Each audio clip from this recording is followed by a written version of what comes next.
Hola, hola chicos, ¿cómo están? ¿Qué tal? Bienvenidos a esta nueva clase de historia. Yo soy Ana González, tu profesora de historia, y hoy desarrollamos la segunda parte de nuestra clase de historia universal. ¿Cómo estamos? ¿Todo bien?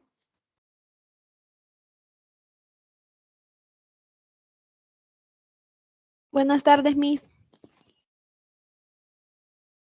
Hola, buenas tardes. Voy a compartir mi pantalla, por favor me dicen si la están viendo, si la pueden ver, ¿ya? Vamos a ver la segunda parte. Creo que tenemos que ir desde la Ilustración hasta la Restauración.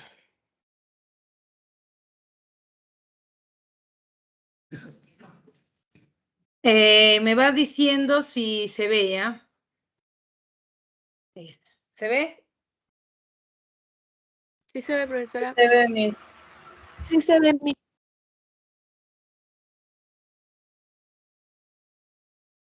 Perfecto, nosotros nos habíamos quedado en la primera parte, ¿ya? Que es, o sea, habíamos visto la crisis del siglo XIV, habíamos visto también el tema de el humanismo, el Renacimiento.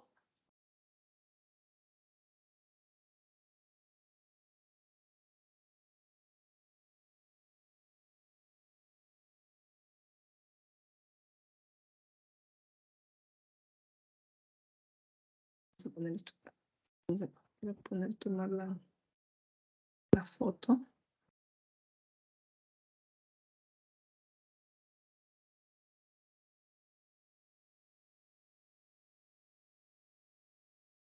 Vamos a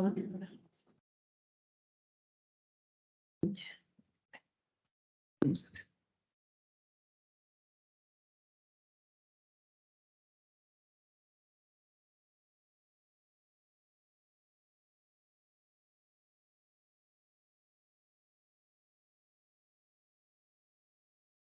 Ok. Hicimos el absolutismo, ¿no? Nos faltaba la ilustración. ¿Conforme? Miss, absolutismo no hicimos. Ya. Los viajes de exploración.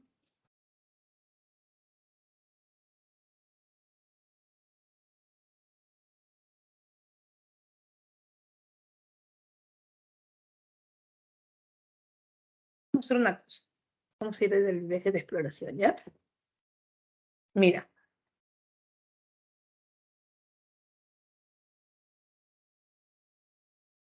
Algo que tienes que entender es que el siglo XVII, sobre todo el XVII, para España, para Portugal, se convierte en el siglo más importante. O sea, es el que los catapulta. Y la pregunta será ¿por qué?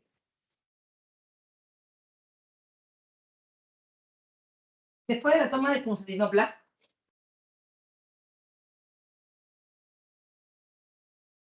no había ninguna otra ruta por la cual pasar hacia la India y hacia China, que está detenida en la ruta de la seda y la ruta de las especies. Por eso, que ojo, ya se venía buscando otras rutas alternas, se aceleran los viajes de exploración, tanto de Portugal y de España. ¿Por qué? Porque ambos tenían una ubicación estratégica, o sea, formaban parte de una península y estaban al lado del Atlántico.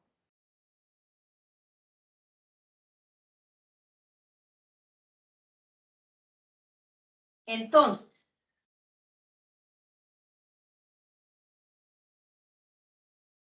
este bloqueo comercial del Mediterráneo, o sea, de Constantinopla, permitió la salida de nuevas rutas comerciales,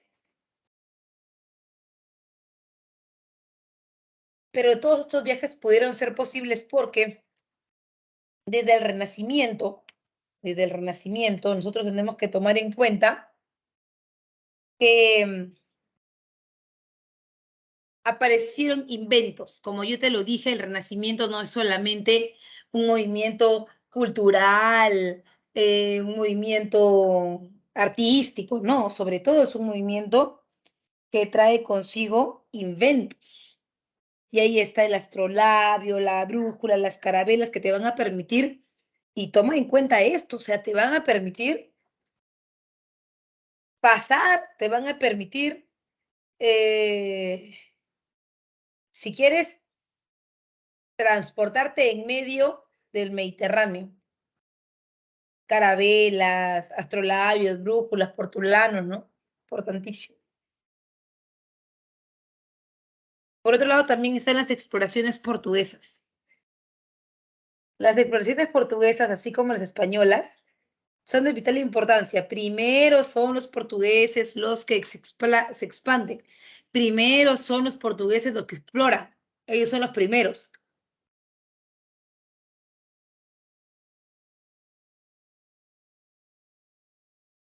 A través de la Escuela Náutica de Sagres, que fue creada en el 19 por Enrique Navegante, el hermano del rey en ese momento de España, ¿no? Bueno, de Portugal, disculpa. Entonces ellos ya van a ir buscando y van a tener la ruta de qué? Van a tener la ruta del África, o sea, ellos van a bordear desde Portugal, así, así, así, todo el África. Y llegan a Asia y a China. También están los viajes de exploración españoles, ¿no? Están dentro del contexto de la guerra de reconquista cristiana y la derrota de los moros, ¿no? La guerra de reconquista, ¿en qué consiste?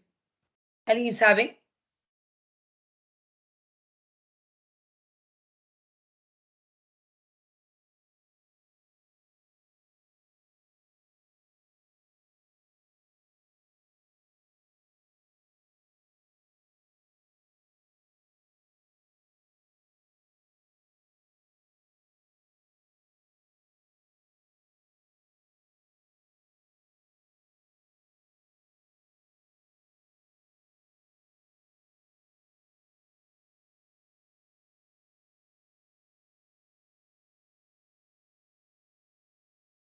A ver.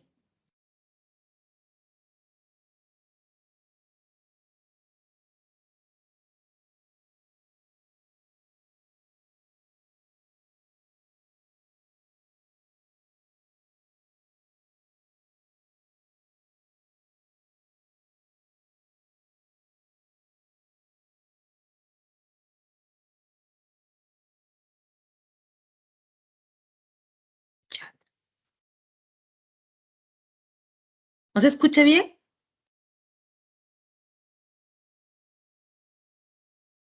¿Como moteado? Voy a traer mis audífonos entonces. Miss, es que al principio se escuchaba entrecortado. Ya, les voy a traer los audífonos. Espera. Espera.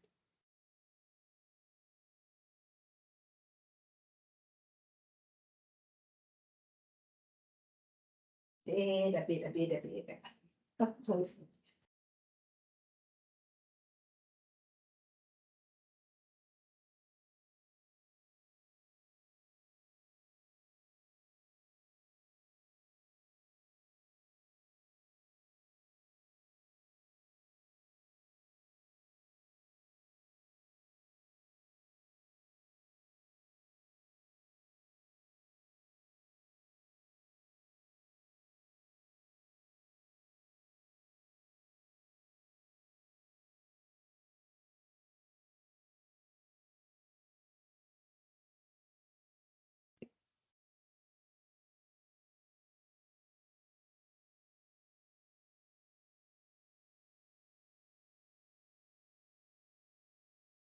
¿Ahora sí mejor? ¿Se escucha mejor?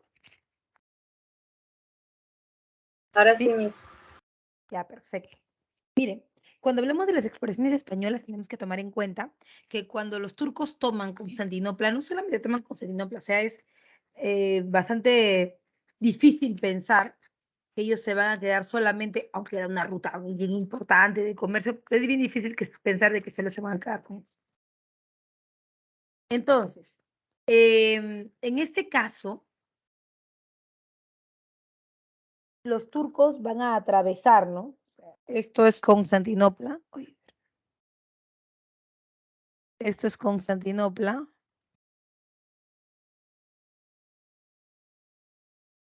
Esto que tú ves acá es Constantinopla. Y se van a ir hasta la península ibérica, mira.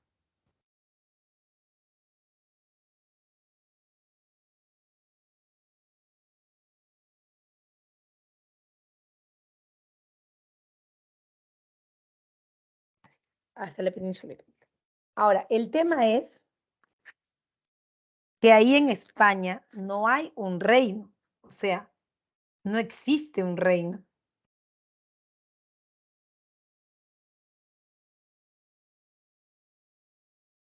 Existen varios reinos, Castilla, Navarra, Aragón, Toledo, y así no se puede enfrentar, digamos, a los turcos, ¿no?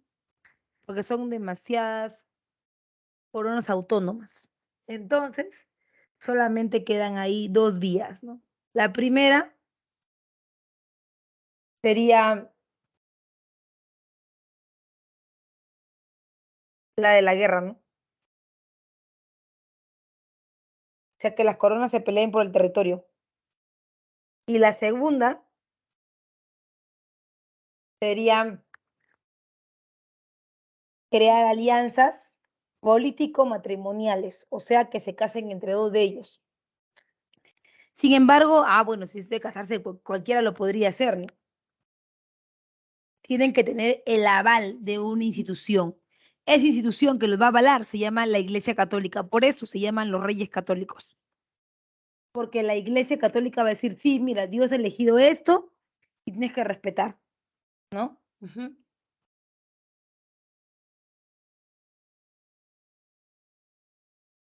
¿Te entendí esa partecita?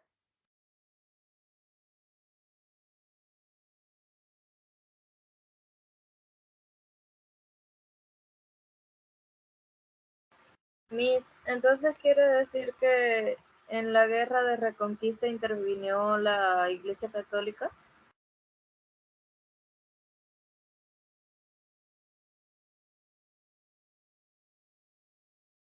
Ujú. Bien. Entonces,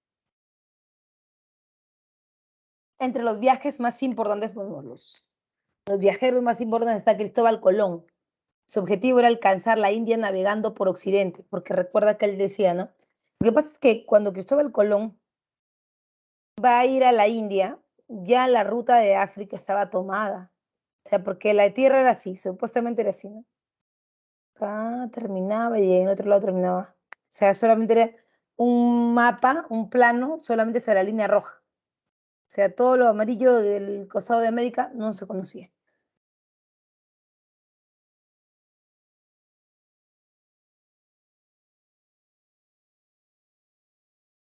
Entonces, como no se conocía, nadie iba nadie tomaba en cuenta ir por esa ruta, ir por esa vía. Sin embargo, los portugueses quisieron, salieron salieron del puerto de la península ibérica y mira lo que hicieron.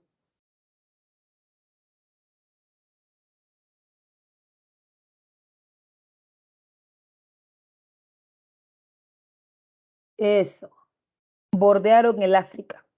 Al bordear el África era obvio que se conseguirían recursos, ¿no? Por esa vía. Ahora, qué le quedaba a España? Por acá no podía ir a la India, por acá no se puede porque están los turcos, por acá tampoco se puede porque es la misma cosa, por acá en África tampoco se puede, pero Colón dijo, bueno, ya que no puedo por estas rutas, puedo ir a Oriente, para allá, por Occidente, para allá. ¿Cómo? Si la Tierra es redonda, ¿no? Es achatada en los polos, ensanchada en el Ecuador. Le quiere decir que sí se puede hacer esta vuelta, ¿no? Entonces se puede hacer esto, está proponiendo Colón, la vuelta. El único problema de eso es que estaría como contraviniendo las ideas de la Iglesia Católica, porque la Iglesia Católica decía que la Tierra era plana, que no había posibilidades, que el Colón estaba loco, que se vaya a la expedición y nunca regrese.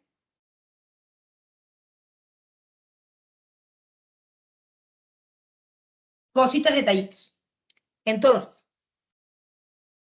Colón se va con la autorización de los reyes católicos, de Isabel y Fernando de Aragón, pero solamente estaba Isabel ahí para apoyarlo, ¿no?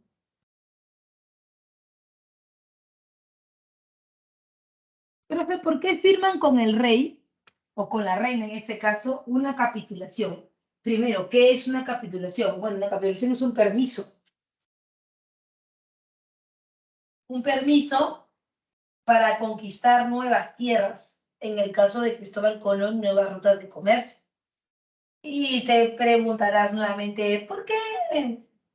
Bueno, porque como Constantinopla no se podía utilizar las nuevas rutas de comercio. Pero, profesora, yo me preguntaba por qué la capitulación, por qué hay que pedirle permiso al rey. Bueno, porque como tú sabes, si eres católico, el rey los ha elegido, Dios los ha elegido los reyes, está legitimando el poder. Por lo tanto, estos reyes se han convertido en los administradores de los bienes de Dios en la tierra, que su poder es tan grande que de la Iglesia Católica lo alcanza. Solo está el poder de Dios, el poder del rey y después de los demás.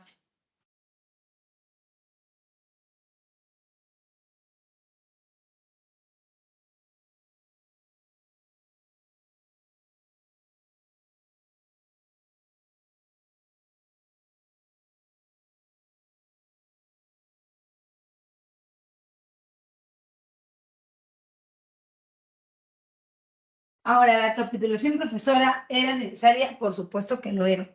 Era necesaria.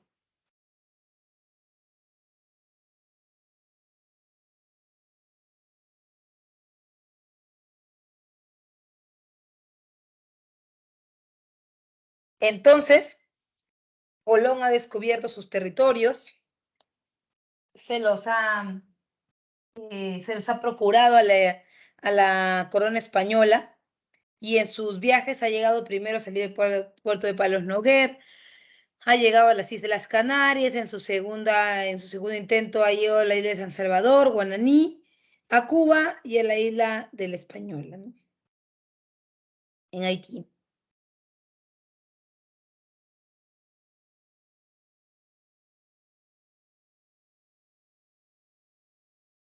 Cuando ya España y Portugal tenían los territorios que le correspondían, obviamente se iban a pelear porque uno decía, no, esto me corresponde a mí, sobre todo los portugueses reclamaban los territorios americanos, porque decían que Cristóbal Colón había nacido en Génova y Génova era de Portugal, entonces que a ellos les correspondía, sin embargo, nada que les correspondía, eso era de la corona española. Ahora, el tema con eso era que el arbitraje lo tenía que hacer un cura, y ese cura obviamente era el Papa.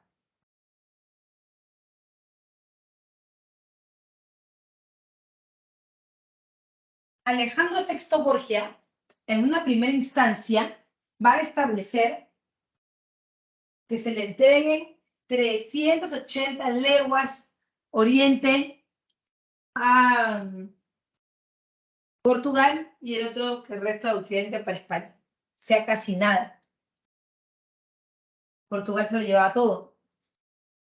Afortunadamente hubo un cambio de rey, de papa, y ahí es cuando España avanza, ¿no? Le dice, ya sabemos cómo es, qué cosas quieren, ya, perfecto. Llegan a la conclusión de que se va a firmar el Tratado de Tordesillas. Así en Tordesillas así se definiría de manera inequívoca el territorio, el territorio que le tocaba a España, ¿no? A España. Mucho más grande de lo que al principio era, por cierto.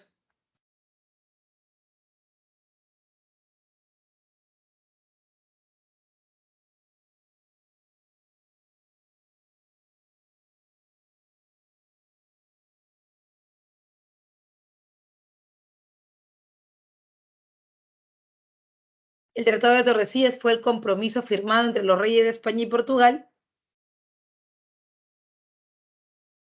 con el arbitraje del Papa Julio II para establecer el reparto de las zonas de explotación, ¿ves? Eso.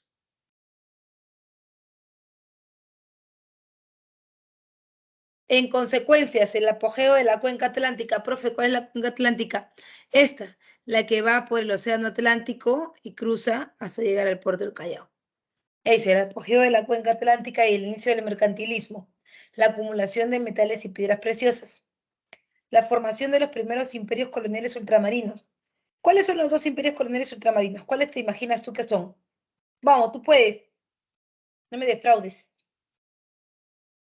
Los primeros imperios coloniales ultramarinos.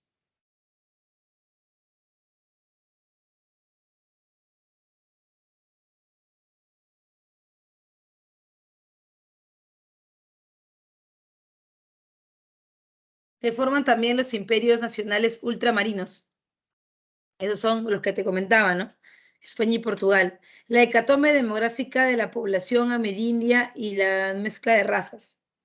Es algo que también iba a ser un poco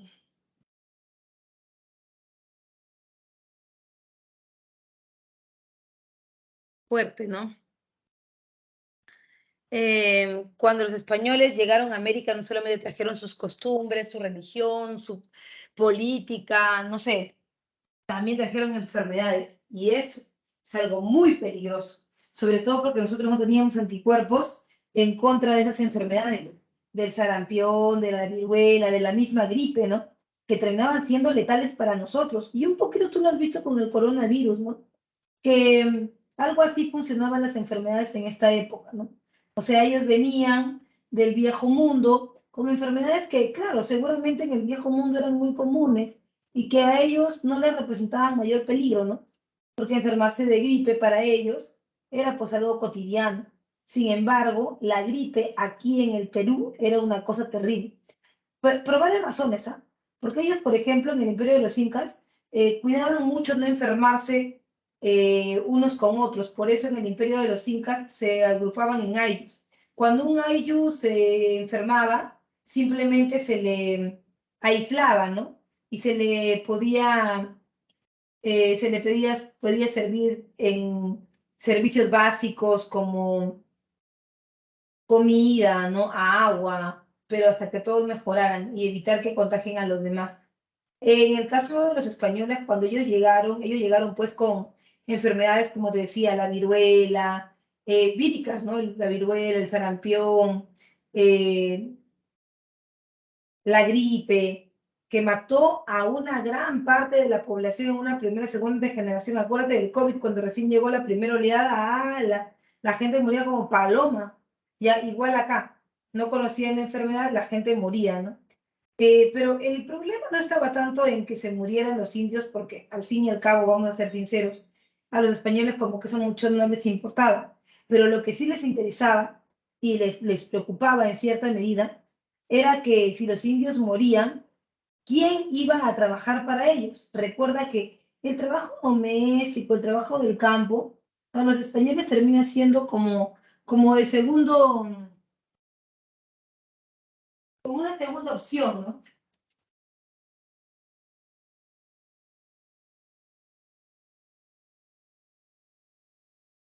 Como que quedaba en un segundo plano.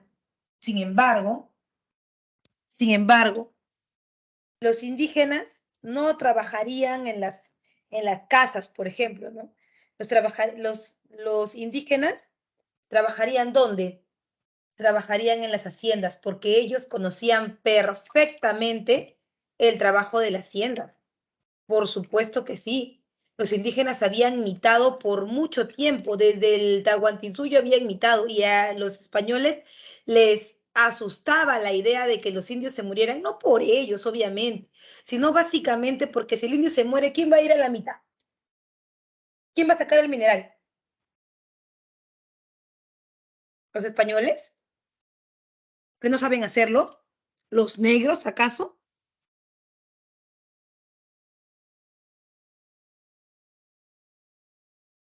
Por eso,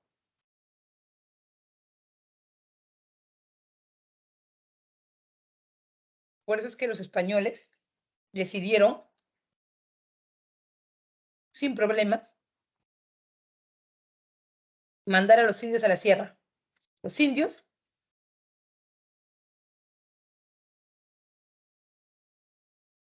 Los indios iban a las minas. Profesora, pero los tienen que sacar de las haciendas donde estaban, ¿sí? Los sacan del trabajo doméstico y los ponen en el trabajo a la mina. Simple y sencillo. Por eso es que hay una gran cantidad de negros que vienen para suplantar la mano de obra de los indios. La que se murió, la que está trabajando ahora en la mina. Ujú. Los negros van a ser muy cotizados, ¿ah? Sobre todo para el trabajo en haciendas o el trabajo en casas, ¿no? El trabajo personal, el trabajo de hacienda, eso es bastante. Y haciendas en la costa norte por lo general. Porque el negro tampoco no aguantaba mucho la altura, ¿no? Ese también era otro problema.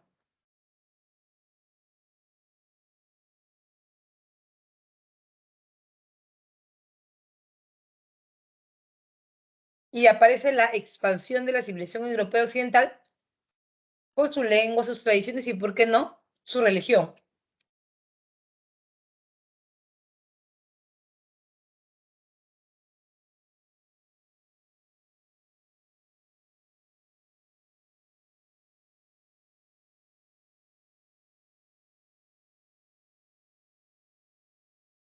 Ahora sí, mira.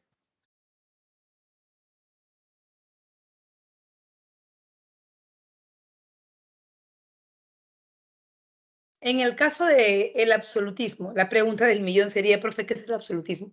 Es una forma de gobierno que está caracterizada por la concentración del poder en una sola persona. O sea, el rey en una sola persona tiene poder ejecutivo, legislativo y judicial.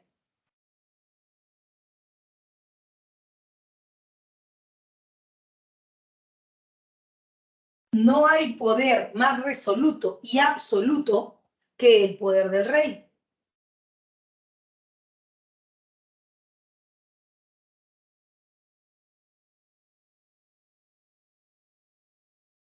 Ni siquiera el poder del Papa es tan importante como su propio poder, ¿ya? Ahora, esto es la justificación de por qué las coronas hacen lo que quieren con la gente a su antojo.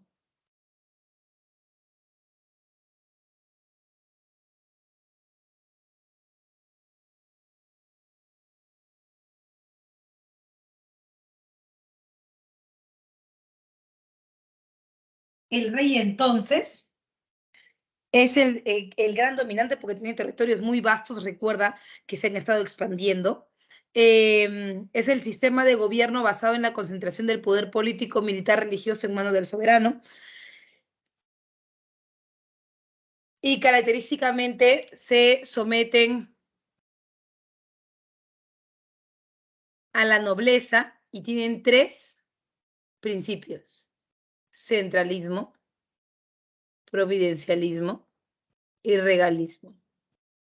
El centralismo es el poder por el cual no existe división de poderes del Estado. Poder ejecutivo, legislativo y judicial, todo es en una sola persona. O sea, es en la persona del rey.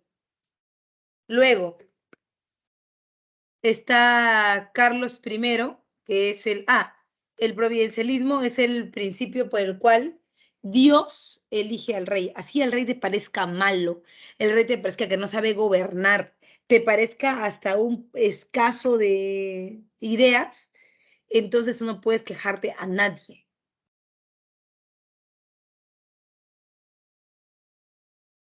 ¿ok? Por otro lado, también está el regalismo que habla del poder del rey explícitamente sobre cualquier otro, incluso sobre el poder del papa.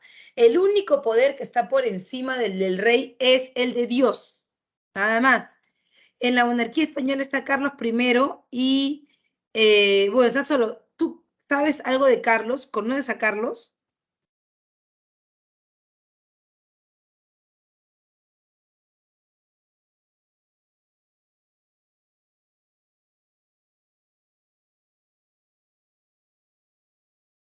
Sí, pensaban que la Tierra era plana. ¿Qué sabes de Carlos I de España o V de Alemania?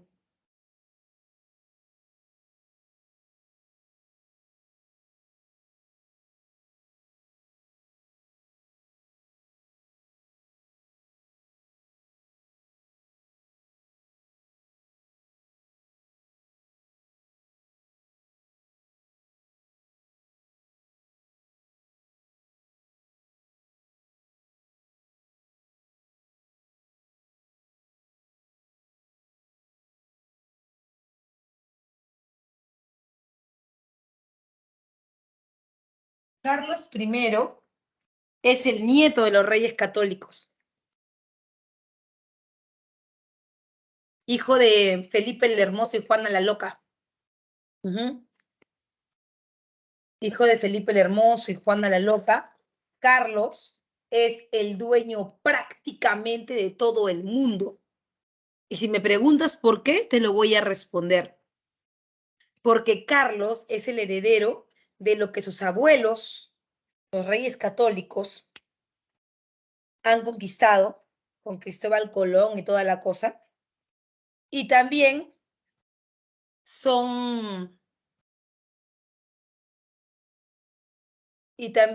es heredero, Carlos, de lo que su padre le ha heredado. ¿Y qué le heredó a su padre? Le ha heredado los territorios de la Germania. Su papá era Felipe el Hermoso, príncipe de la Germania, del Sacro Imperio Romano Germánico.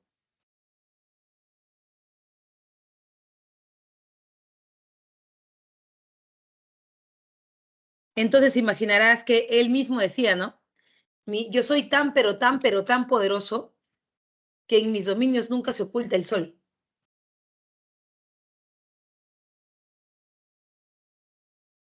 Y tú dirás, ¿qué? ¿Qué? Sí, y tenía razón el hombre, porque mira, Carlos, si tuviera un mapa del frente y pone el dedo, por ejemplo, en sus territorios de Asia, cuando en Asia es de día, acá es de noche. Y cuando en América es de noche, en Asia es de día. En sus dominios nunca se oculta el sol. A ese nivel de poder llegó. Entre sus conquistas están la conquista azteca, o sea, de México, y la conquista del Perú, ¿no? La conquista inca.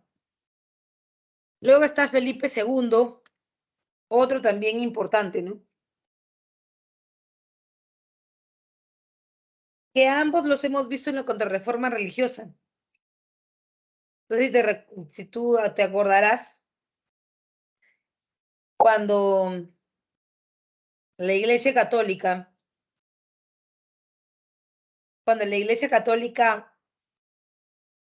perseguía a los luteranos, calvinistas, anglicanos, ellos los apoyaban, ¿no? Con la idea de que el pensamiento de estos protestantes no llegara acá a América. Eso era lo único que les preocupaba.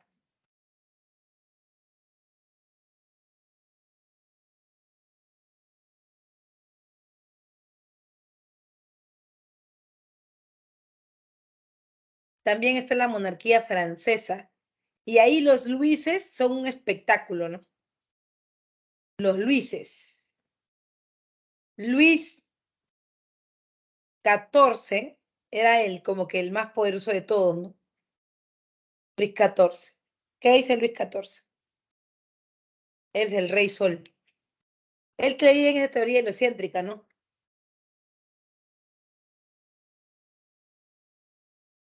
Y decía que él estaba convencido que el sol estaba plantado así en medio de los planetas y que los demás danzaban a su ritmo.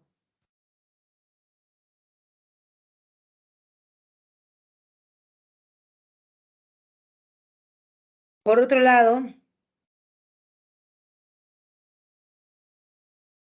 se va a buscar centralizar el poder político administrativo en su persona, ¿no?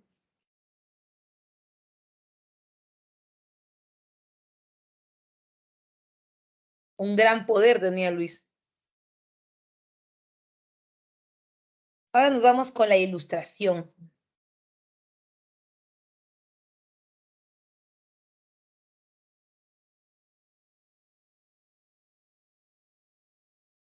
La Ilustración del siglo XVIII se define como el movimiento ideológico burgués crítico del régimen, el régimen anterior, o sea, el antiguo régimen.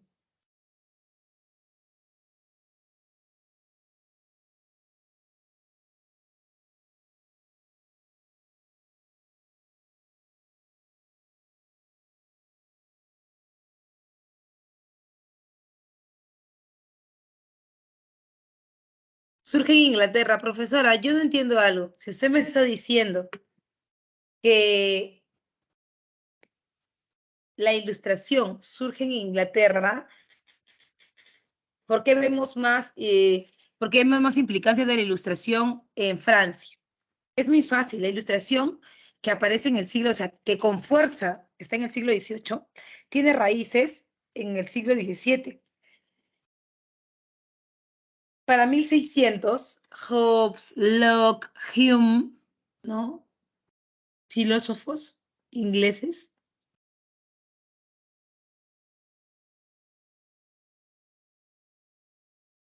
están tratando de mejorar el sistema de gobierno. Mientras en el siglo XVIII todavía España y Francia tenían una monarquía absoluta, Inglaterra ya no lo tenía. ¿Qué tipo de gobierno tenía Inglaterra en esas épocas? ¿Qué tipo de gobierno? Vamos, tú puedes. Déjamelo en el chat.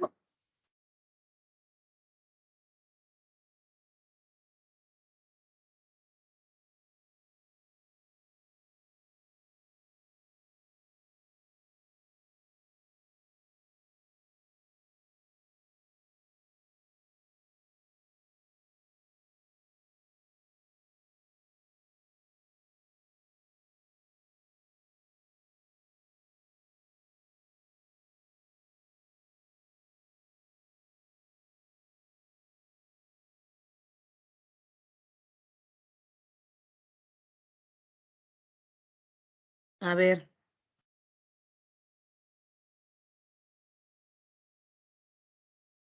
¿Qué tipo de gobierno? ¿Cómo ordenan Hobbes, Locke y Hume el gobierno en Inglaterra? ¿Qué proponen? ¿Qué se desarrolla? Vamos, esa es parte de tu clase de filosofía.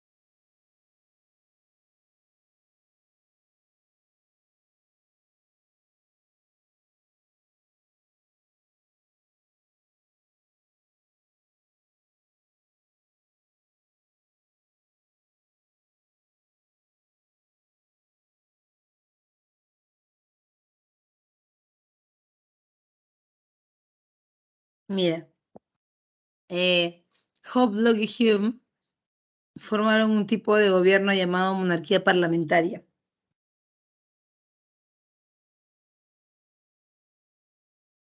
¿Qué es la monarquía parlamentaria?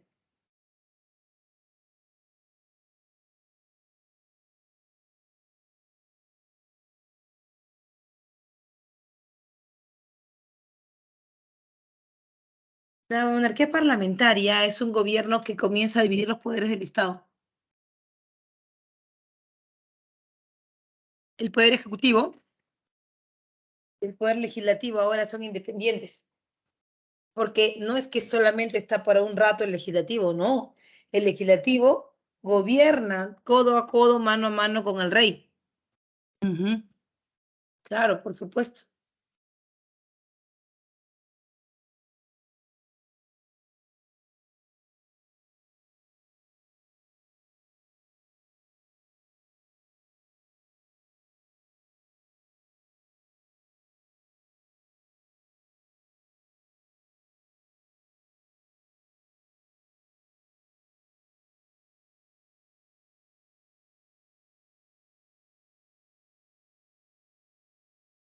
Inglaterra se funcionaba esta idea, ¿no? De la monarquía parlamentaria, cosa que no funcionaba en Francia para nada, todo era absoluto en Francia. Ahora, entre sus características está el liberalismo, te lo he comentado, ¿no?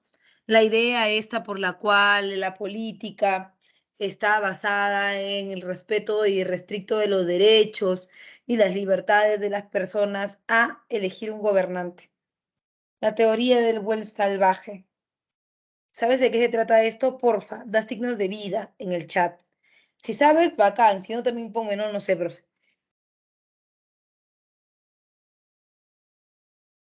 La teoría del buen salvaje.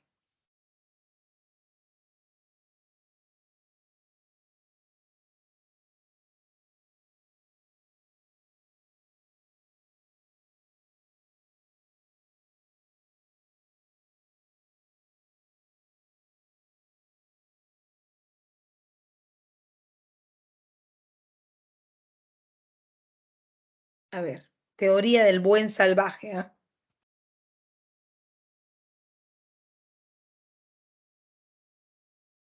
Ya. La teoría del buen salvaje, muchachos, es la que rompe con las ideas del contrato social. Empecemos por el contrato social. Es una lista de cosas que se permiten hacer en comunidad. O sea, no todo se puede hacer en comunidad, no está aceptado todo. Hay una lista, un decálogo de cosas que nos hemos puesto de acuerdo para,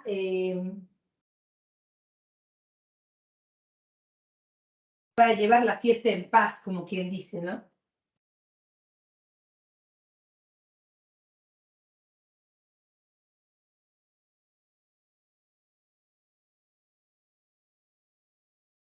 Para llevar la fiesta en paz.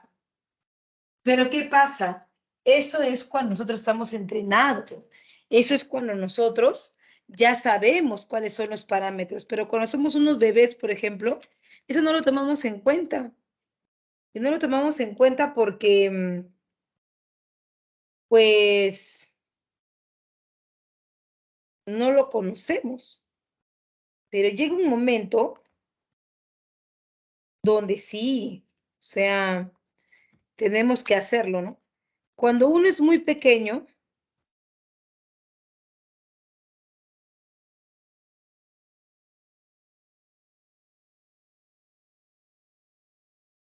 tiene ganas de orinar, de defecar, por ejemplo, no piensan que si van a molestar a alguien, no, de frente nomás, donde sea se orina, donde sea defeca, ¿cierto?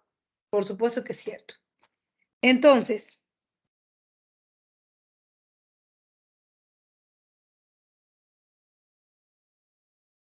ese niño que está defecando, que se ha orinado, no en ningún momento ha tenido la intención de molestarte, de romper las condiciones, no, no, no, en ningún momento, ningún momento.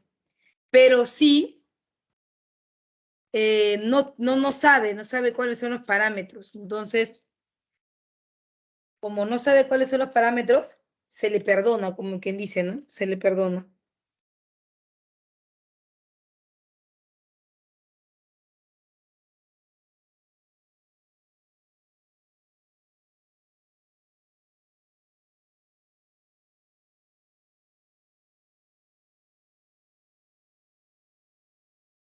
Seguimos, seguimos.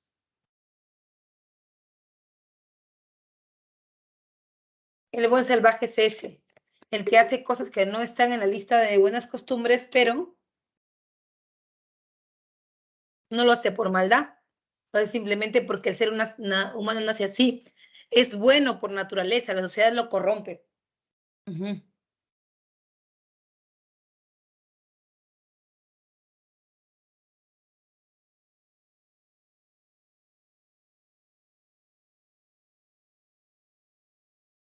También está la primacía de la razón, todo debe pasar primero por la razón. Ujú. Y la fe en el progreso, o sea, el optimismo. ¿De qué trata esto, profe, del optimismo? Bien, de creer que si tú vas a ser una persona buena, excelente, que sigue todos los pasos que se le ha dicho para llegar, por ejemplo, a la felicidad, llegar a la felicidad, y eso es mentira, porque no todos los que hacen las cosas bien disfrutan del éxito. No es así. No, profesora, yo he estudiado, he ido a las maratones, a las consultas académicas, ¿cómo se llama? Me he hecho mi horario, tengo mi hora de dormir, tengo mis horas de comer. ¿Se supone que debo ingresar? No. En eso fallan los ilustrados. ¿Por qué? Porque están asumiendo que el éxito, que lo bueno, depende de quién. Depende de quién, depende de ti mismo. Y no es así. No depende todo de ti mismo. No porque tú seas el más trabajador, el más ordenado, el mejor, el más bueno, vas a ser el más exitoso. No depende de ti, depende del contexto en el que te encuentres. ¿Y qué pasa si tú eres el que se cree el más ordenado, el que se cree el más organizado, el que estudió más? Y luego viene otro y es mejor que tú. No lo puedes saber. Ay, no, profe, yo compito contigo mismo. Eso no sirve para el progreso. No sirve. Porque no sabemos quién es el otro. Y eso los ilustrados ahí sí se equivocaron. Pero bueno, pues, luego se subsanó eso.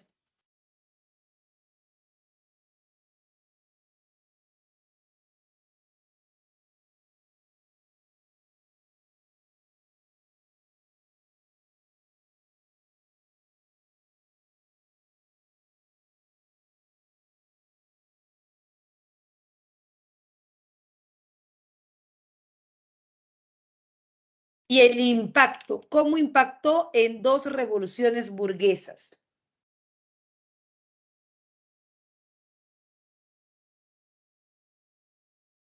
¿Cuáles son las 2 revoluciones burguesas más importantes del siglo XVIII? ¿Cuáles son? Vamos, tú puedes. Revoluciones burguesas. ¿De quién estamos hablando?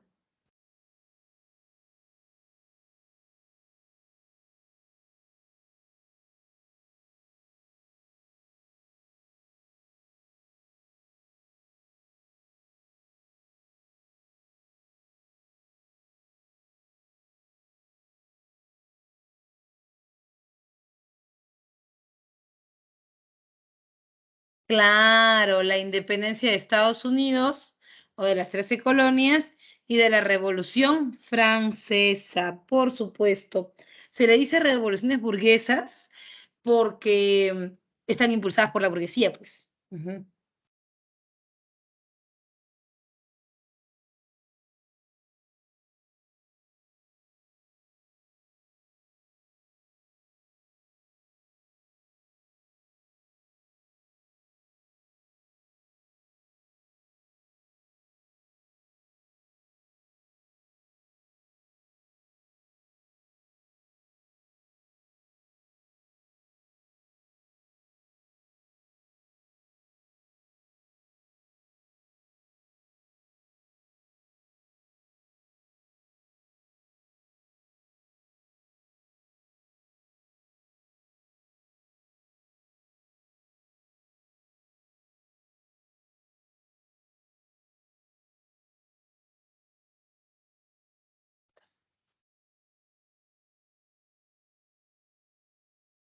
Hasta ahí todo bien, todo claro, muchachos. Vamos a entrar a la independencia de las 13 colonias. ¿Todo bien? Por favor, confirma si todo bien en el chat.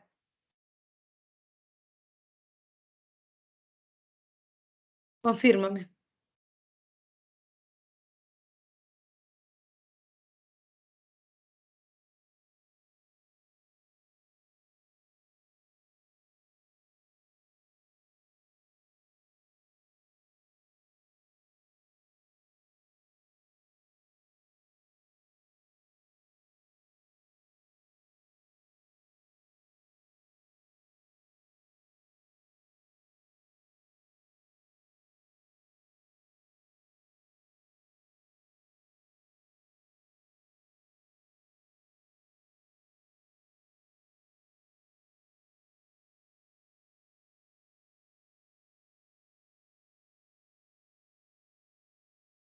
Vamos con la independencia de las 13 colonias del siglo XVIII. En el caso de la independencia de las 13 colonias, tomemos en cuenta sus antecedentes. ¿Por qué? ¿Por qué los colonos están aquí? ¿Qué hacen en América? Los colonos han llegado huyendo, corriendo. ¿De qué cosa? ¿A quién se le están corriendo? ¿A quién se le están... ¿de quién están huyendo? ¿De quién? Tú puedes, tú puedes, tú puedes. Fuértalo, vamos. Vamos. Que mañana tenemos maratón. Mañana también te quiero fresco. Te quiero acá. Te quiero presente, siempre.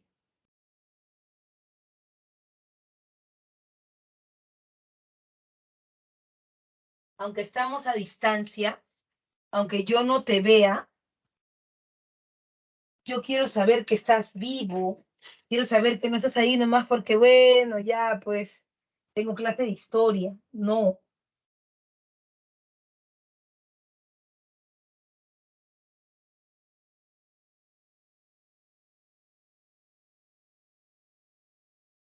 Eso para ti, sobre todo estudiando en la tarde, es un gran reto. Pero no quiero que te pierdas en eso.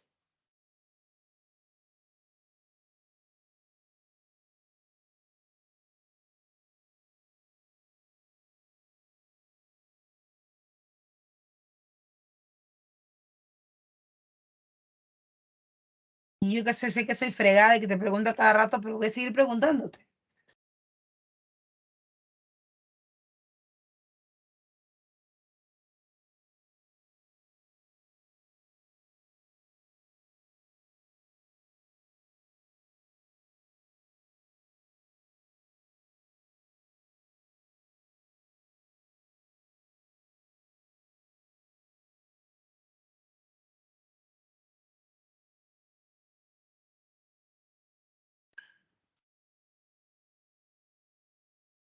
Huyen de los conflictos que habían. Sí, lo que pasa, muy bien, lo que pasa es que ellos están huyendo, ¿sabes de qué? De la Iglesia Católica, de eso están huyendo. Porque la Iglesia Católica, lo que ha pasado es que, como tú recordarás, hubo este movimiento de la Reforma y la Contrarreforma. Los reformistas, como Lutero, Juan Calvino, Enrique VIII, estaban en Europa y la Iglesia Católica, tú sabes que no los querían, pero para nada. Apoyada en su inseparable amiga, la corona española, la Iglesia Católica comenzó a cortear a todo el mundo. Es una cacería de brujas, sobre todo porque se consideraba como que era necesario exterminarlos por completo, porque si las ideas reformistas llegaban a América, ¿tú sabes lo que iba a significar eso? Iba a significar que la gente se enterara, que el indio se enterara, que el americano se enterara que todo lo que le habían dicho, todo lo que la corona española le había dicho, todo lo que la Iglesia Católica había dicho era un florazo. ¿Y por qué era un florazo? Porque tú le habías dicho, ¿no?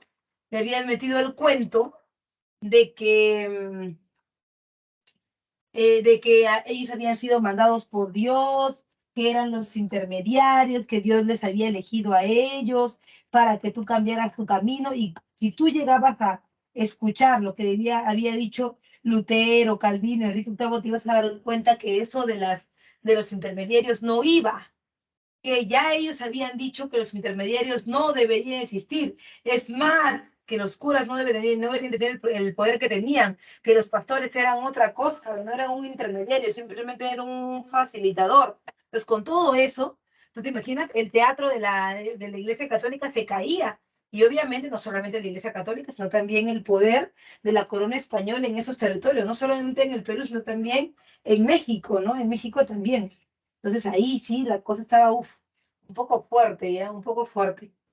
Entonces, por eso es que la Iglesia Católica comienza a perseguir, a perseguir, a perseguir, a perseguir, a perseguir. Sin embargo, ya, sin embargo, ellos, los ingleses, vinieron a un muy buen lugar, ¿no? O sea, se hicieron el recaudo muy bien, porque al final los ingleses los ingleses llegaron a América, pero no para invadir como los españoles, sino para convivir. Y acá, ¿qué comenzaron a hacer? Comenzaron a producir y a ser comerciantes.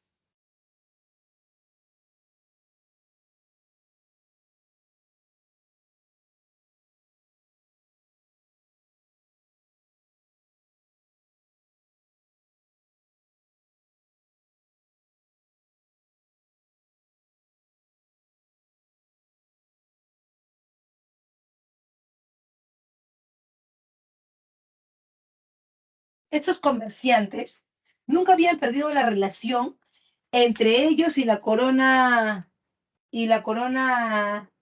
inglesa. Tampoco querían perderla, nunca dijeron, no, ¿sabes qué? Que porque yo ya estoy en América, yo soy otra cosa. No, jamás. Ellos se vendían algo así como ingleses en América, algo así. Soy un inglés en América. Entonces, para eso, pues, la corona inglesa le seguía cobrando los impuestos, que cobrando impuestos, impuestos, impuestos, y bueno, ellos seguían pagando sin ningún problema. Sin embargo, el tema aquí era mucho más fuerte, ¿no? ¿Por qué era mucho más fuerte? Porque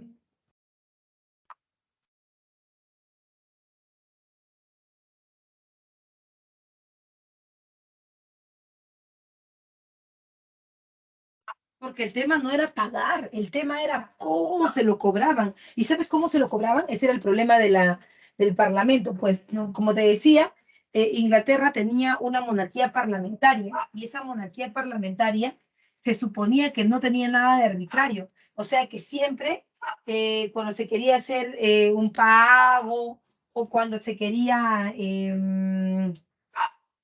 cuando se quería apoyo para la corona, los colonos nunca dijeron que no, jamás dijeron que no. Sí, ya, si es para la corona vamos a apoyar, si es para la corona vamos a dar. Pero ¿qué pasaba? Que la corona se apoyó en este problema que tenía, ¿no? La corona tuvo un problema con Francia. Tuvieron la guerra de los 7 años. Y en esta guerra de los 7 años, la corona inglesa pues necesitaba que ser financiada.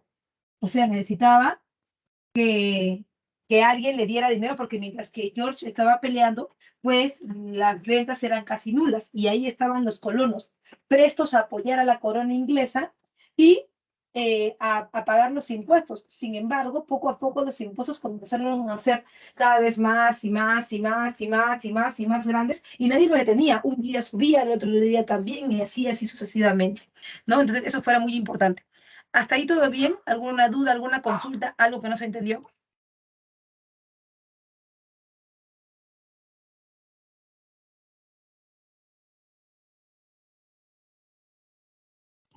Profesora, una pregunta. Los colonos ingleses estaban huyendo de la Iglesia Católica, ¿verdad?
Muy bien, el aumento de los impuestos entonces, la falta de representación parlamentaria y por supuesto las influencias de los ideales liberales fueron la causa de la independencia de las 13 colonias. Por otro lado, vamos a ver ya su desarrollo, ¿no?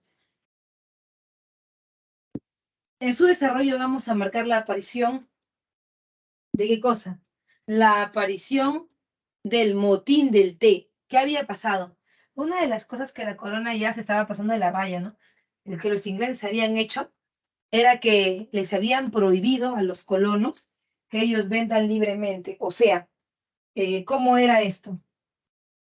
Le habían dicho, si ustedes quieren vender algún producto, algo, primero tienen que preguntarnos a nosotros.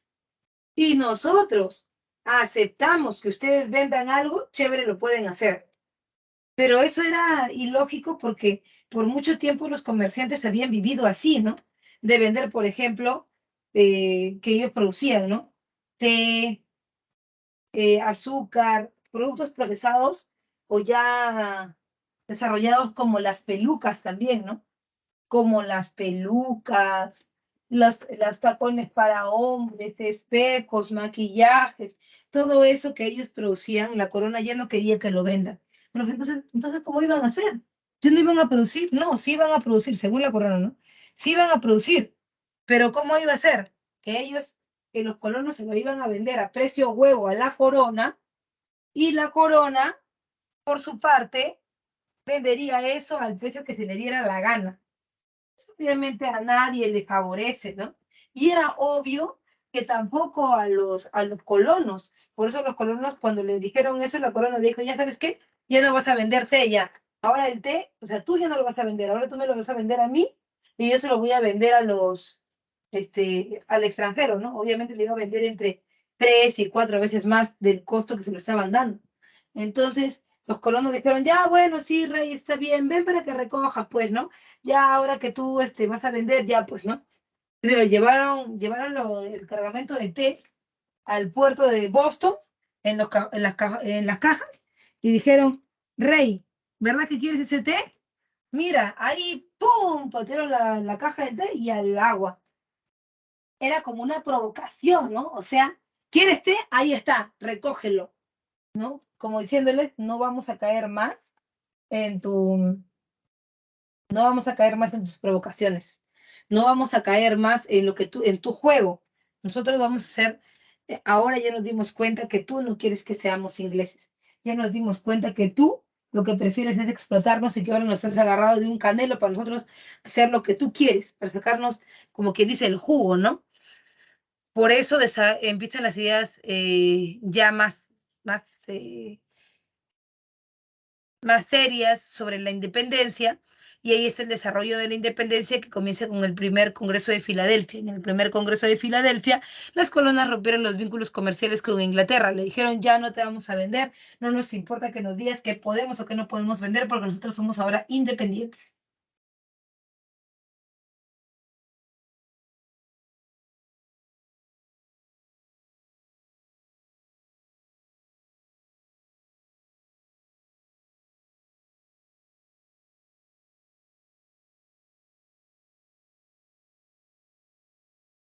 Además,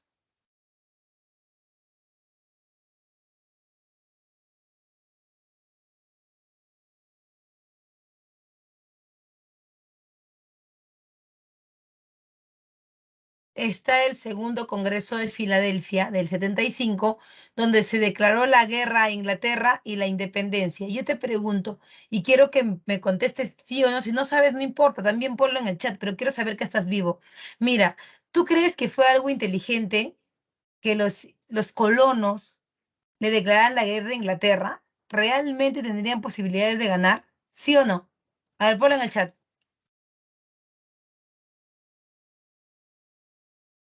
¿No quedó muy claro la última parte?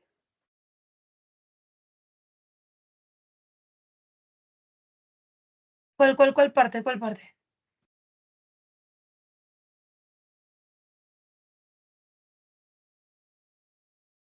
Sí, claro, Emily, las colonias venían de Inglaterra.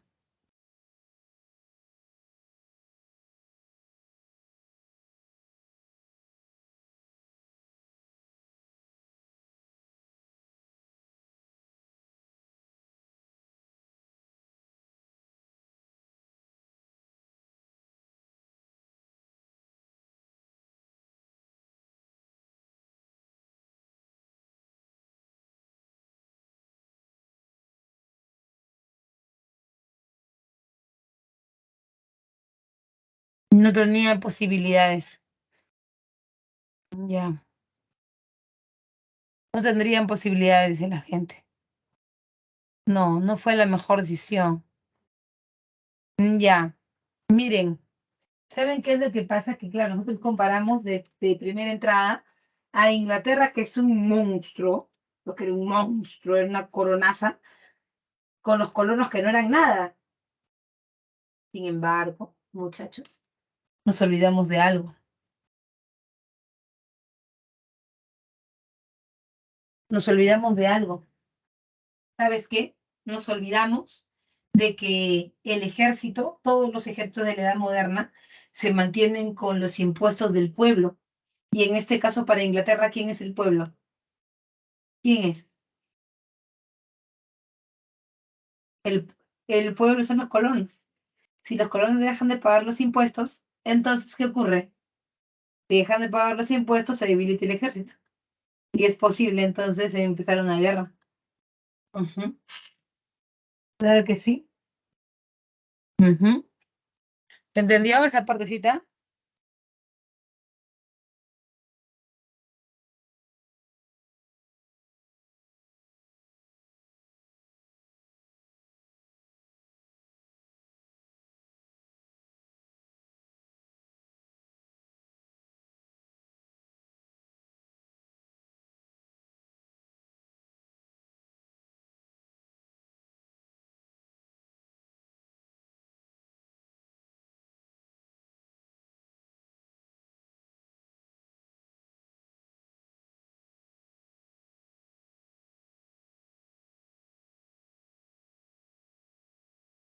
Genial, dice, claro, era tipo el Estado contra el pueblo. Ujú.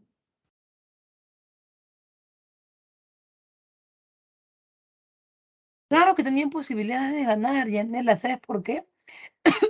Porque mira, si yo soy el pueblo y dejo de pagar los impuestos, ya no hay posibilidad de que se mantenga el ejército fuerte como antes, porque con mi plata lo mantenían. Entonces, ¿qué estoy haciendo yo? Debilitándolo y al debilitarlo, y además yo teniendo un ejército nuevo, entonces, si yo ya no los alimento, los debilito. Yo me fortalezco y entro a la guerra y lo destruyo. Y además hay que tomar en cuenta también que ya venían mal, ¿no? Porque la guerra de los 7 años había debilitado el ejército muchísimo. Y ahora trasladar soldados desde Europa hasta América, darles de comer, todo eso sin apoyo ya de los colonos, iba a ser un poco complicado, ¿no?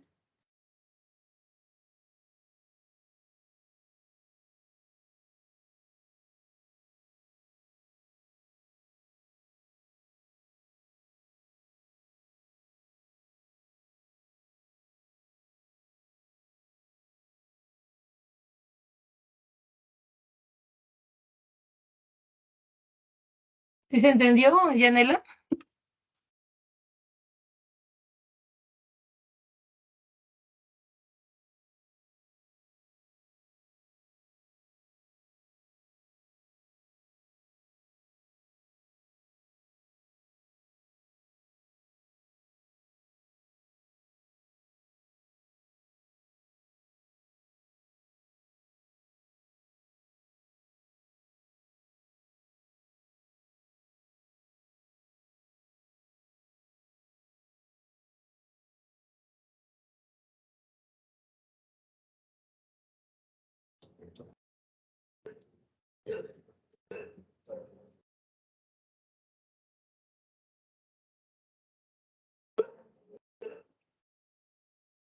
Miss, ¿quién ganó la guerra de 7 años? Inglaterra. Ujú. Fueron 40 batallas en dos bloques, pero Inglaterra se llevó todo. Ahora, la guerra de independencia de las 13 colonias incluyó también la batalla de Yorktown. En 1781, Yorktown fue el triunfo final de los ingleses frente a la corona, o sea, de los colonos frente a la corona, pero con ayuda francesa. Y tú me preguntarás, profesora, ¿y Francia qué gana? Francia que gana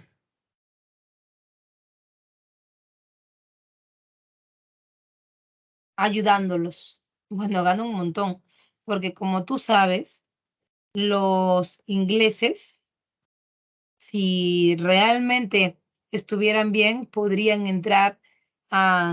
ganar las 13 colonias, y si se van hacia el norte, ahí están los territorios de Francia, todavía muy débil Francia, por la guerra también, pero podrían invadir. Por eso la corona francesa los apoyó a los colonos, por eso los apoyó.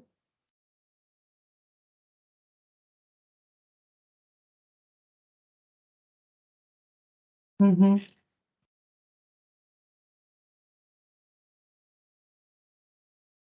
Finalmente se firma el Tratado de 1783, que es el Tratado de Versalles, el primer Tratado de Versalles de la historia universal, que es el que le pone fin a la guerra de la independencia de las 13 colonias, ¿no? Donde Inglaterra reconoce la independencia de las 13 colonias. Ahora, nunca digas independencia de los Estados Unidos, porque ahí todavía no se llaman Estados Unidos. Profe, ¿y hay algún documento que diga así independencia de los Estados Unidos? Sí, sí hay. Sí hay, sí hay. Hay un documento que se llama, y apúntalo por favor, si es que lo encuentras de repente en alguna pregunta, ya sabes de lo que se refiere. A lo que se refiere es el Tratado de París. El Tratado de París es el documento por el cual las 13 colonias se convierten en los Estados Unidos de Norteamérica. Sí. El Tratado de París.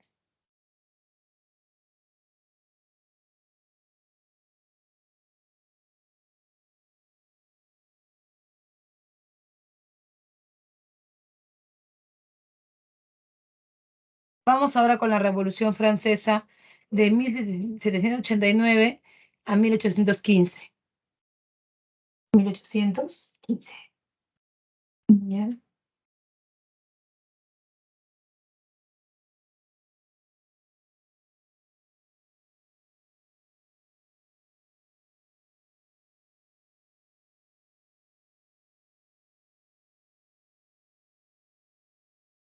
¿Cómo se define la Revolución Francesa? ¿Cómo la podemos definir?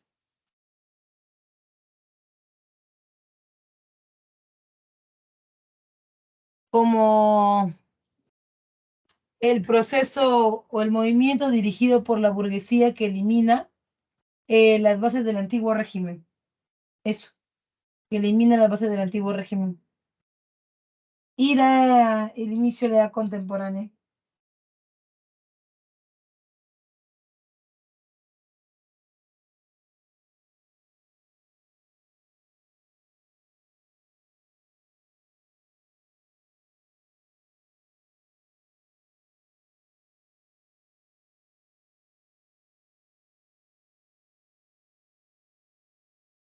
En el caso de la edad contemporánea, recuerda que es la nuestra, ¿no? La que estamos viviendo ahora. La Revolución Francesa ha permitido entonces que nosotros vivamos este periodo.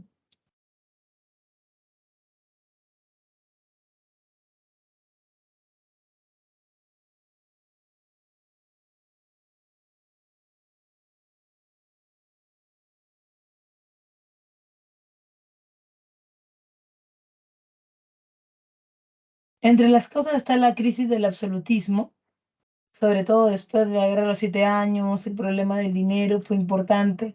La crisis fiscal por gastos de guerra y cortes de Versalles, por la crisis comenzó por la Guerra de los 7 años, pero también habían otros elementos ahí que tenemos que tomar en cuenta. Fíjate lo que te voy a decir. Tú sabes que Francia pues se venía mal económicamente, ¿no? Venía muy mal económicamente. Entonces, ¿qué hicieron? ¿Cómo se intentó solucionar todo? A partir de Luis XV ya las cosas no estaban bien económicamente, pero tenían algunos vecinos que sí estaban bien, ¿no? Vecinos como por ejemplo Austria, Prusia, estaban bien económicamente. Y entonces Francia necesitaba de su, entre comillas, ayuda. ¿Cómo se podría hacer eso de la ayuda? Eso de la ayuda podría ser ¿no? Podría ser a través de los matrimonios. Eso era algo muy convencional. El matrimonio podría ayudar muchísimo a esto. Entonces, ¿qué era lo que buscaban los austríacos? Buscaban reconocimiento. Ese que nunca habían tenido porque siempre había sido una corona chiquita. O sea, hay que decir las cosas como son, ¿no? Era una corona pequeña, sin mucho, sin mucha proyección tampoco, ¿no? Pero obviamente Francia era otra cosa, Francia era reconocida, pero le faltaba billete. Entonces, a uno le faltaba el prestigio y al otro el billete. Hay que unir esas dos cositas, ¿cierto? Y se casó María Antonieta de Austria, con el ya conocido Luis XVI de Francia. Luis XVI era terrible, joven. Luis XVI no podía tener descendencia. Luis XVI era estéril. Bueno, no estéril, pero tenía problemas de erección y esas cosas porque tenía un tumor al lado derecho del pene. Este tumor hacía que Luis, eh, digamos, tuviera ciertos inconvenientes, ¿no? En el momento de tener, pues, intimidad. Entonces, ella, María Antonieta, era muy joven y pasaba sus días, pues, en fiestas, divirtiéndose con los duques, condes, marqueses que vivían con ella. Entonces, pues, obviamente vivían sus cortes junto a ellos. Y bueno, en este caso, eh, la gente del pueblo le echaba la culpa a ella, ¿no? Le decía que ella era la desgraciada, que por su culpa se gastaban toda la plata, que si ella tuviera hijos, entonces no tuviera el tiempo para estar derrochando en fiestas, y las pescaderas le echaban la culpa y le decían, por su culpa mis hijos no comen pan, no tenemos pan. Además, había una crisis del trigo muy grande, ¿no? Habían heladas en Francia y las heladas habían provocado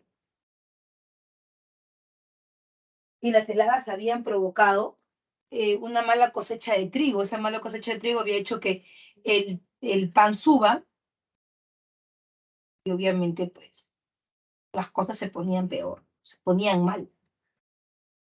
Entonces las mujeres pescaderas con un brazo que parecía pierna salieron a la calle con su machete a querer matar a la María Antonieta, señorita. Entraron a Versalles y lo buscaron, menos mal que había 100 habitaciones y no sabían en cuál estaba. Pero la guerra estaba declarada. La gente del pueblo estaba enardecida y quería la cabeza de alguien.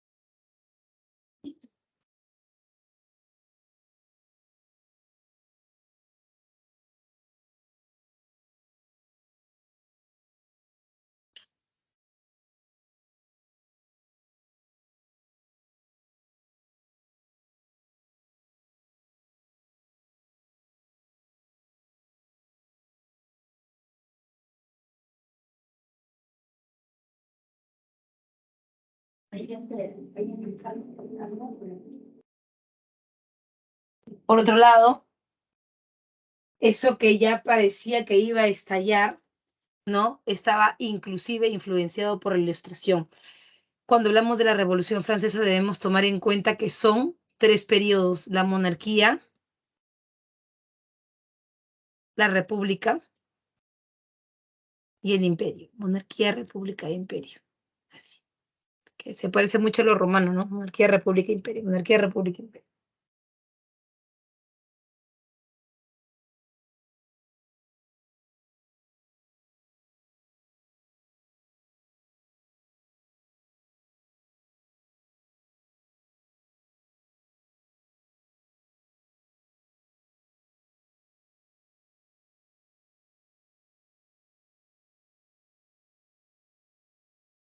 En cuanto a la monarquía, se llama así este periodo porque el rey todavía está vivo acá. El rey Luis XVI está vivo, ¿no?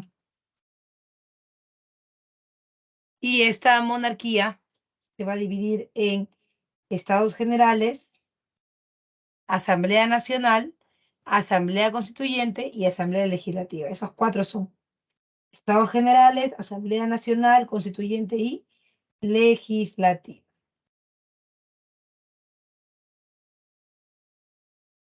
En el caso de los Estados Generales, si el objetivo es la reforma tributaria, mira, cuando la gente del pueblo fue a la reunión, que nunca los invitaban porque la reunión solamente era para la nobleza y para el clero.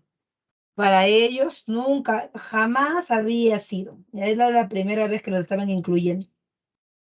Ahora, pues el tema era que a la gente del pueblo la estaban incluyendo, pero para que ya dejaran de molestar, o sea, para que ya tal vez con eso se sintieran como incluidos y ya no fastidiaran, digamos, ¿no? Pero la gente del pueblo venía por algo más concreto y lo que ellos querían era una solución sobre todo al tema de los impuestos, que eso era lo que más los perjudicaba, ¿no? Porque también, mira, miren, contra la cuestión esta de del clima, que se podía hacer nada, pero sí podían algunas cosas parar, ¿no? Como el caso de los impuestos. La gente del pueblo llegó obviamente con su pedido al rey, ¿no? Con su pedido al reycito para que ellos pagaran menos impuestos. Entonces llegaron y dijeron, bueno, sí, mire, rey, todo bien, todo aquí, ya, pero acá hay un problema. Y el problema es que nosotros no podemos seguir pagando tantos impuestos porque ya no damos para más. Pero si la gente de la nobleza quiere comer, quiere hacer fiesta, pues ya está bien. Que coma, que haga fiesta, pero que pague. Pero igualito la del clero, si quiere comer más, si quiere vivir mejor, ya, no hay problema. Que que lo haga, pero que pague. Y no quisieron. Se sometió todo a votación. Todo a votación. Pero, ¿sabes qué fue? El problema fue la votación. El problema del voto. Porque todos esperaban que si el rey se había prestado a escucharlos y todo, bueno, tendría ideas ilustradas, pues, ¿no? Pero no era simplemente una pantalla, el rey hacía un queco, hay una ñanga para que la gente crea que realmente había cambiado y que realmente era un ilustrado, ¿no? Pero no. Ahora bien, la gente del pueblo, cuando fueron a la votación, ¿qué pasó? La gente del pueblo, la gente del pueblo dijo, bueno, va a ser por cabeza, no, va a ser por estamento. O sea que el voto del pueblo de los 10.000, 15.000 que estaban ahí valía por uno. Y el voto de los nobles, que solamente eran 2 o 3 personas, también valía por uno. Y el del clero, que también eran 5 o 6 más, valía por uno. O sea que al final el pueblo, ¿qué cosa es? Nada. O sea, de miles ese uno nomás. No, no era imposible. Por eso la gente del pueblo dijo, ¿sabes qué, Luis? Esto es una vergüenza, esto es una afrenta, esto es un insulto. Nosotros no lo vamos a permitir. Y tanto no lo vamos a permitir como que nos largamos, nos vamos de aquí nomás al costadito, al salón del juego de la pelota. Y ahí vamos a jurar no separarnos hasta que la revolución no haya cuajado.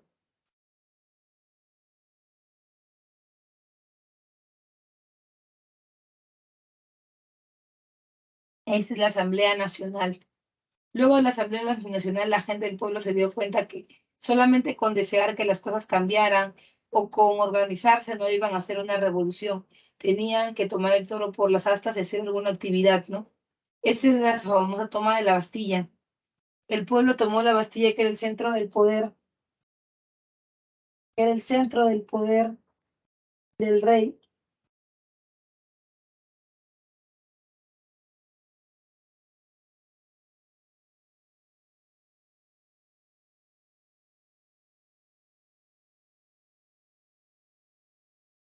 Y ahora el poder había quedado en la Asamblea Constituyente en manos del pueblo.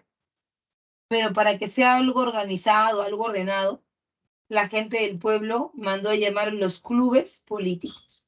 ¿Cuáles son los clubes políticos? Son aquellos,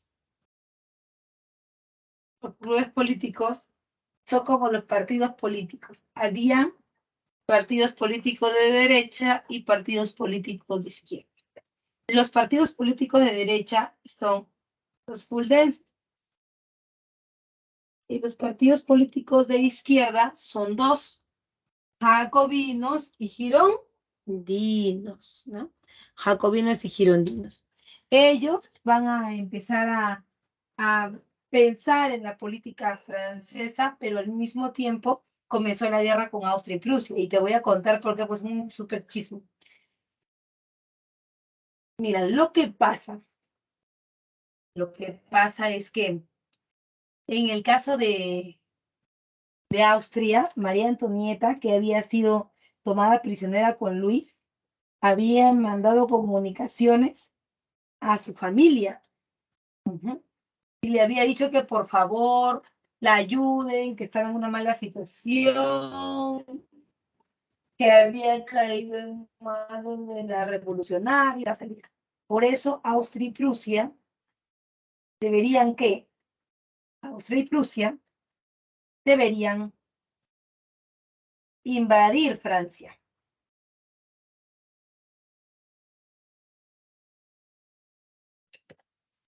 ¿Para qué invadir Francia? Para que así la policía revolucionaria no se fije en ellos, en los reyes obviamente, y puedan dejarlos libres. Era como si fuera una cortina de humo. Sin embargo, todo eso llegó a oídos de la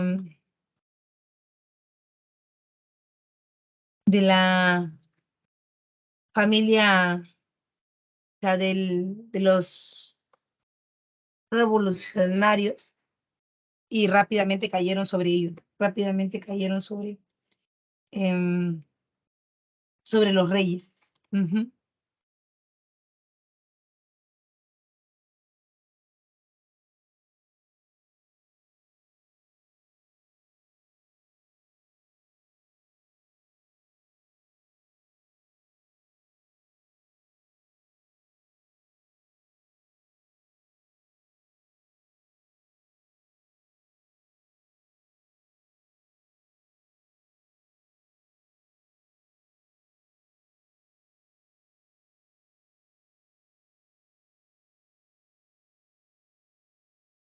¿Hasta ahí bien? ¿Preguntas ahí? ¿Preguntas? ¿Hasta ahí bien? ¿Todo bien? ¿Para seguir?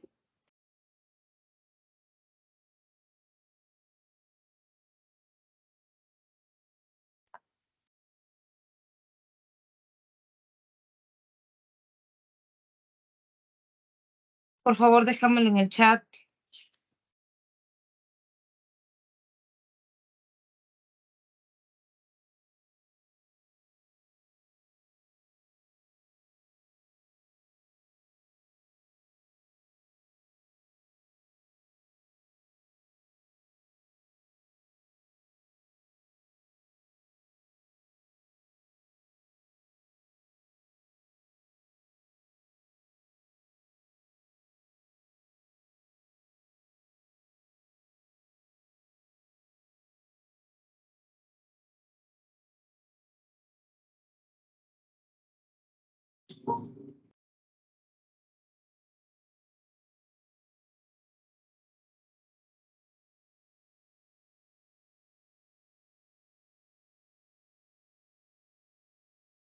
Todo claro, todo claro. Ya está bien.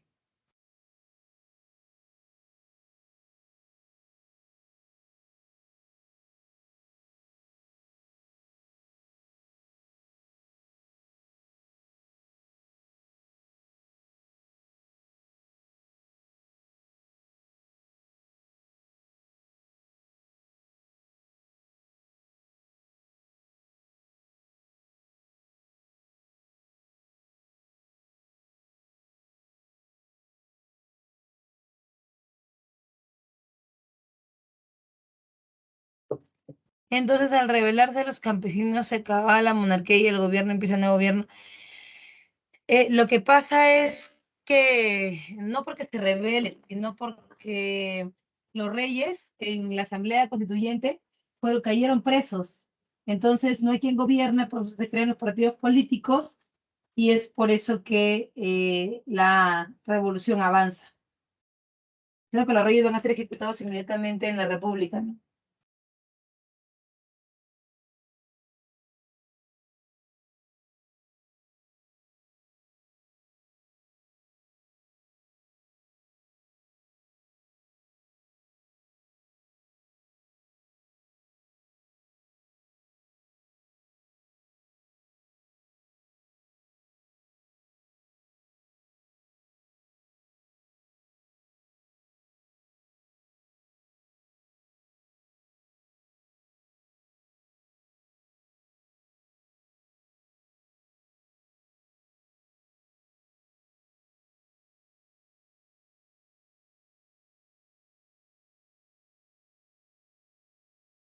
Tipo.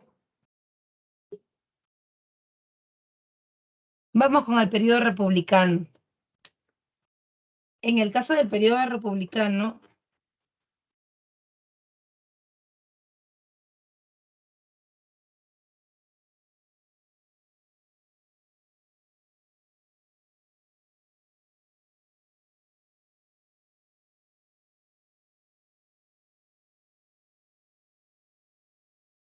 está el principal gobierno, porque son varios, pero el principal gobierno, el primero, es el gobierno de la Convención Nacional, o también conocido como el gobierno de terror de Maximiliano de Robespierre.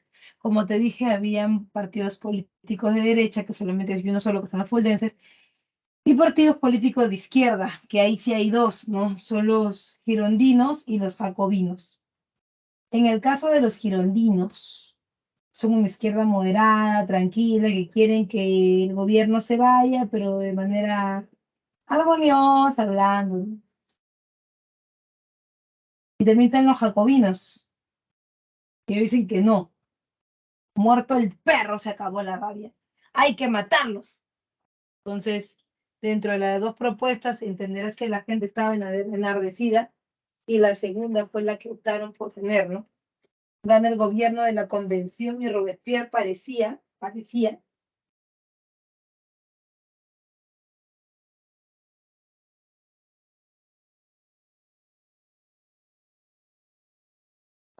ser un tipo que usaba la razón, que era un ilustrado. Sin embargo, la gente se fue dando cuenta poco a poco de que Robespierre no era eso que ellos pensaban. Que cuando alguien que a él no le gustaba se le cruzaba por delante, ¿no? Que tenga más popularidad que él, que sea más importante que él, que hacía Robespierre. Robespierre lo mandaba a matar, como lo hizo con su amigo del pueblo, ¿no? El dueño del amigo del pueblo.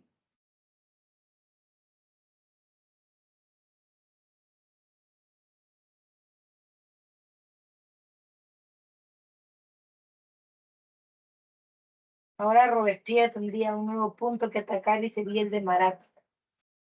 A Marat lo mandó a matar con una prostituta. Se llamaba Carlota Conray. Carlota lo asesinó en su bañera mientras tomaba un baño de asiento. Lo, lo apuñaló.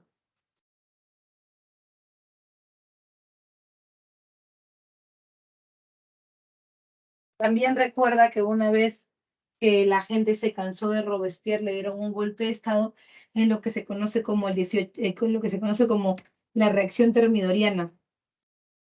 La reacción termidoriana es el momento en que la gente del pueblo mata a Robespierre por todas las cosas que ha hecho, ¿no? Y entonces llega el gobierno del directorio. En el gobierno del directorio,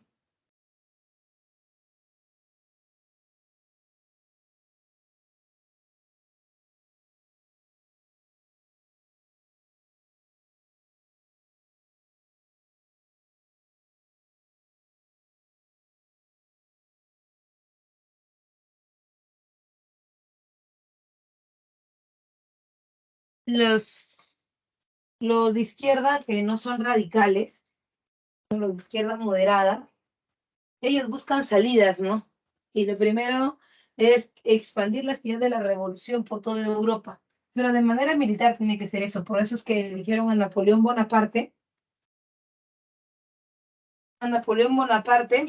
como aquel que lo hiciera, ¿no? Napoleón iba a expandir las ideas de la revolución. Ahora bien, Napoleón entonces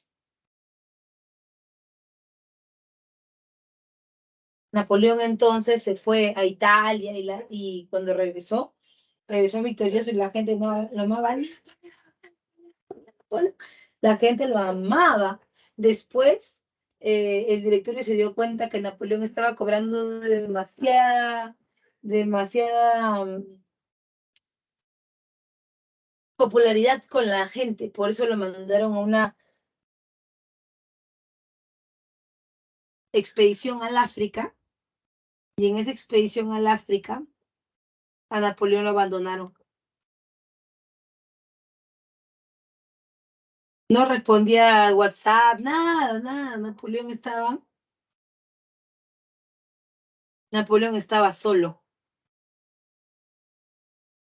Ahora, Napoleón contra viento y marea, y después de algunos meses regresó.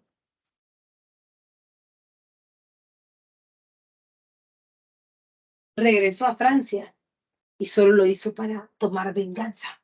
Napoleón le da un golpe de estado al directorio y ese momento del golpe de estado es el del 18 de Brumario.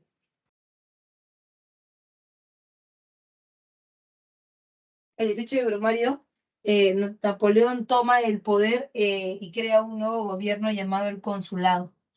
En el gobierno del consulado, Napoleón empieza a dar ciertas señas de que van a haber problemas.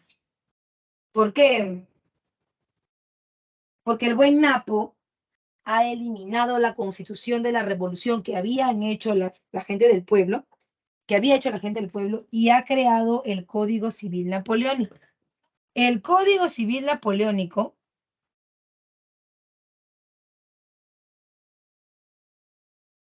era el cuerpo de leyes que Napoleón había hecho para todo. Si había derecho penal, derecho civil, todo había ahí. Entonces, ¿qué pasaba con eso? Que si te das cuenta, estaba juntando su poder ejecutivo con el poder legislativo. ¿Y eso qué significa? ¿A qué te huele? ¿Qué crees que es?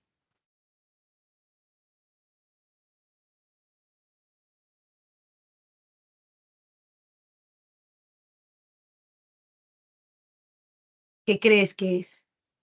¿A qué te suena?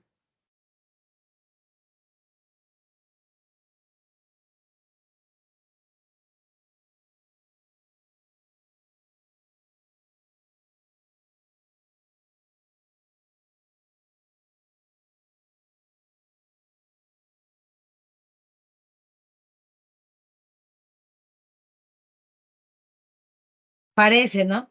Parece una dictadura. Napoleón se está convirtiendo en un pequeño reyesuelo absoluto de esos que la revolución intentaba eliminar, pero ahora no hay marcha atrás. Lo mismo que les había pasado con Robespierre estaba pasando con Napoleón. Habían cambiado mocos por babas, pero ya era muy tarde. El poder se había apoderado de él. Y Napoleón creó un imperio. No, profe, no. Se supone que debería ser una república porque todos debemos ser libres y soberanos. Pero Napoleón ahora va a generar un gobierno del cual nadie quería señas, nadie lo quería tener, pero ahora él, el tan ilustrado, lo va a volver a hacer. El imperio napoleónico va del 4 al 15 y con él se da la difusión de los principios liberales de la Revolución Francesa y la lucha contra las coaliciones. ¿Qué son las coaliciones? Son las agrupaciones de las coronas que estaban damnificadas por Napoleón, o sea, todos aquellos reyes que habían sido sacados de sus coronas, se habían unido con Inglaterra, que dicho sea de paso odiaba a Napoleón, profesor. ¿Y por qué Inglaterra odiaba a Napoleón? Porque Inglaterra, como antes de que Napoleón sea emperador, pues todos los países eran independientes, las coronas. Entonces, casi la mayoría le compraba a Inglaterra, pero ahora Napoleón decía que no, que él iba a crear un sistema industrial para no depender de Inglaterra y le había hecho un bloqueo comercial. Ujú.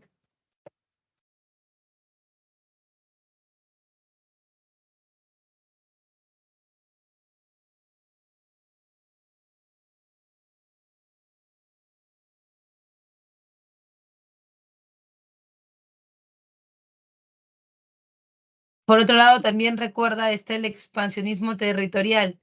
Napoleón sigue avanzando en la batalla de Austerlitz. Sin embargo, eso no va a durar mucho tiempo, porque Napoleón decreta el bloqueo contra Inglaterra en el decreto de Berlín y inicia su expansión a la península ibérica. Esto es algo muy importante porque lo vamos a ver en las guerras de independencia, ¿no? Napoleón, Napoleón entra a España en 1808 a través del Tratado de Fontainebleau. Con ese tratado, Napoleón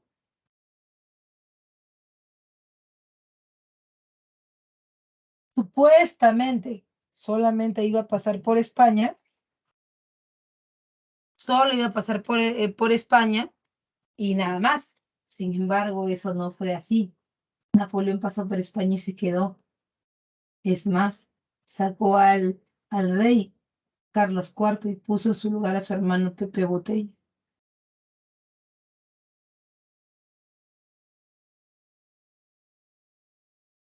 Obviamente que los españoles pues no querían, ¿no? No querían un gobierno francés y se van a armar las juntas de gobierno, las cortes de Cádiz, ¿no? Para contrarrestar el avance francés, pero eso lo vamos a ver en Historia del Perú.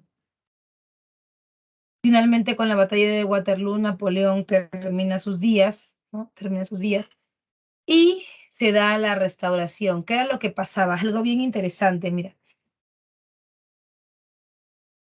Cuando termina la revolución Cuando termina la Revolución Francesa, se suponía que ya el antiguo régimen había sido cosa del pasado, que ya no iba a regresar.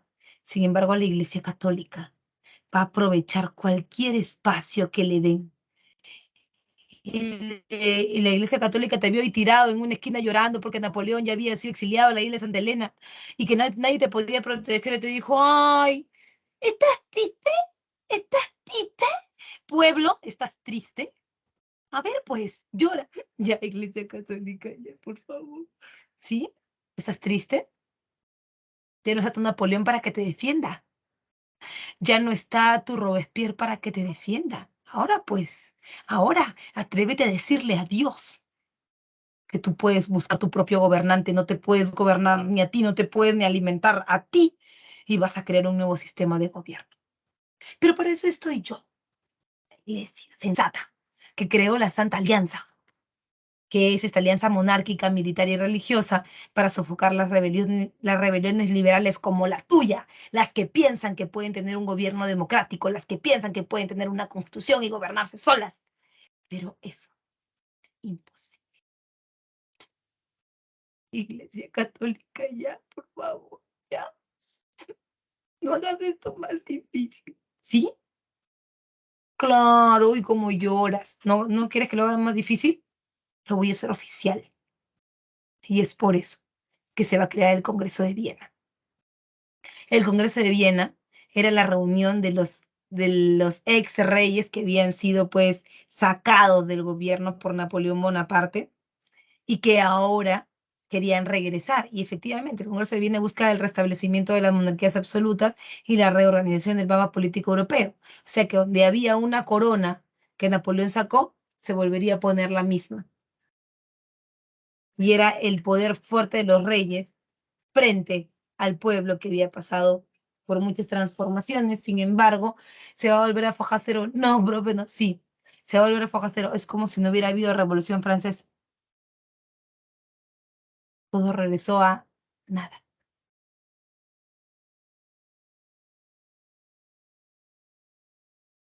De los, del,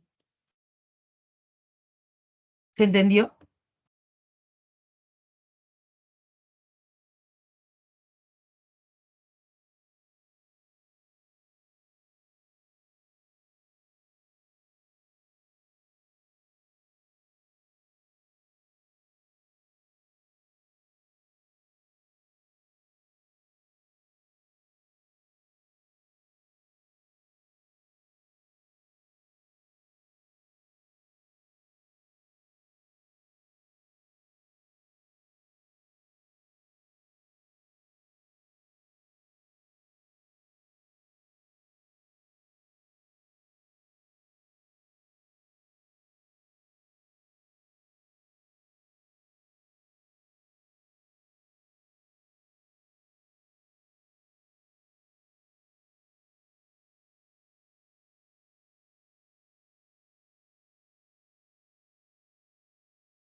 Ahora finalmente nos vamos a Inglaterra y vemos qué está pasando en Inglaterra. Estamos frente a la primera revolución industrial entre el siglo XVIII y el siglo XIX.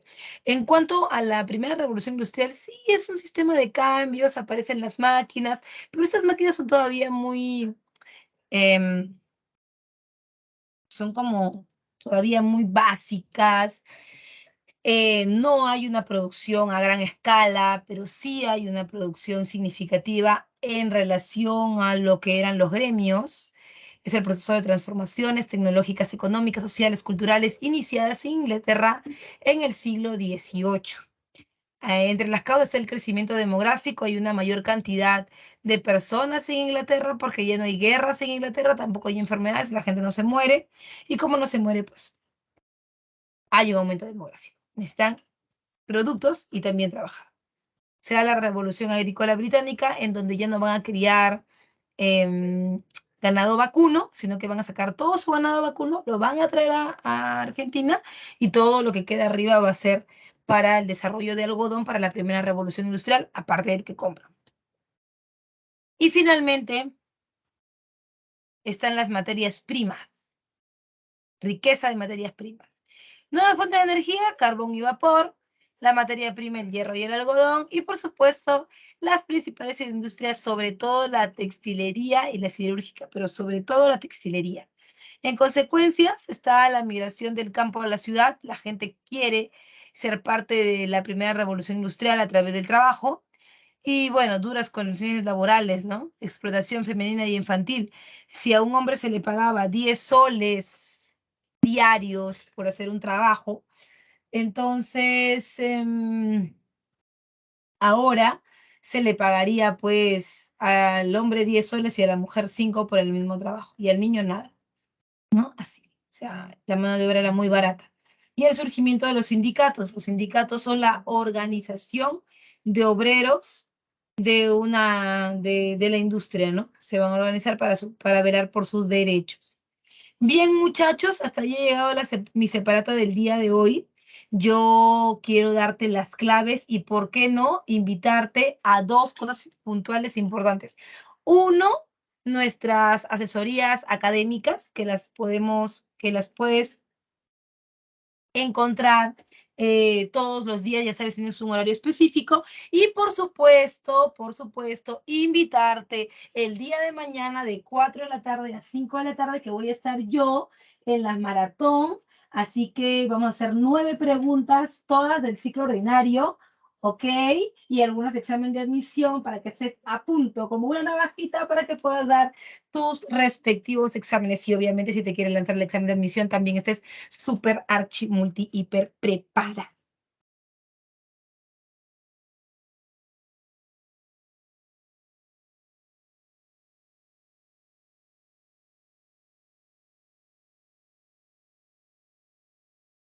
Ok, entonces, no siendo más, te voy a dar las claves. Espero que acá está. Acá la tengo. Y tu clave en la pregunta número 1 es avioncito, 2 casita, 3 dedito, 4, avión y 5, besitos. No siendo más conmigo, hasta la siguiente clase. Nos vemos. Chau, chau. Que tengas un lindo fin de semana. Bye.